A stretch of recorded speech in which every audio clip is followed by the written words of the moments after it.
pais, inicialmente, eles não eram da igreja, mas com o tempo eles começaram a ir, a gostar, e eu ia junto, eu adorava.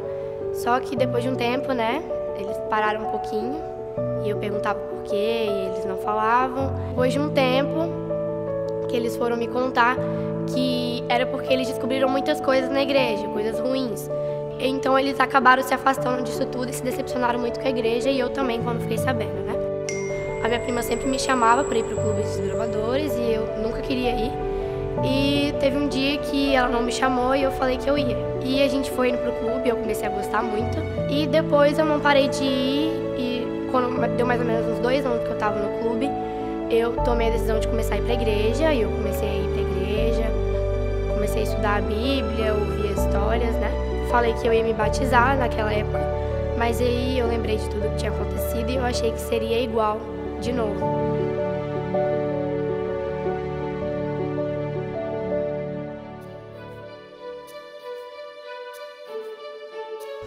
Até que uns 4, 5 meses atrás, olhei no status da minha irmã e ela tinha colocado um texto pra minha avó, falando que ela estava doente e tal. A minha mãe me ligou e eu perguntei: mãe, é verdade? A vovó tá doente? Ela falou: é, sua avó tá doente. E eu chorei muito, fiquei muito triste. Fui no outro dia, na segunda, pra escola. Geralmente eu converso com todo mundo, eu brinco, eu puxo assunto. Eu não fiz nada, eu cheguei, eu sentei, eu não falei com ninguém, eu não prestava atenção na aula, fiquei parada, sem reação. E a minha amiga, assim, quando bateu o sinal pro recreio, ela veio me perguntar o que estava acontecendo. E eu comecei a chorar pra ela e não conseguia falar direito. E eu expliquei pra ela o que estava acontecendo, que a minha avó estava doente, eu não sabia o que fazer. E ela falou que Deus ia cuidar de tudo. Eu falei: não vai dar certo, Deus não vai cuidar de tudo. E aí depois ela olhou pra mim meio assim, tipo, por que você tá falando isso? E eu falei com ela que eu não tava acreditando mais, que eu não tinha razão pra isso. Eu sempre continuei culpando a Deus, falando as mesmas coisas, que se ele realmente era comigo, ele ia tirar minha avó do hospital. Um dia depois, a minha avó saiu do hospital. Eu fiquei muito feliz, chorei muito. E eu fui visitar ela em casa, que ela já estava em casa. E aí ela falou comigo que não era para eu desistir das coisas de Deus, que independente de tudo, Deus ainda estava comigo. E eu estava lá chorando, né, vendo a minha avó naquele estado.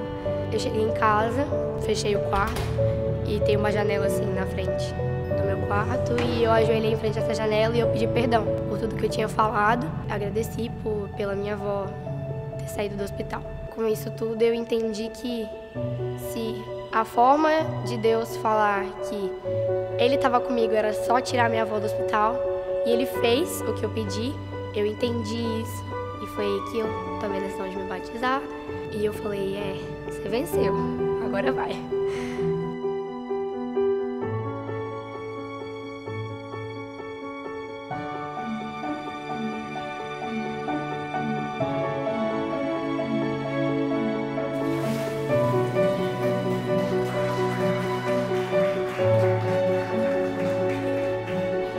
A minha avó agora, ela foi internada de novo, fizeram os exames e tal, e descobriram que ela não vai conseguir fazer quimioterapia, que já não vai adiantar muita coisa.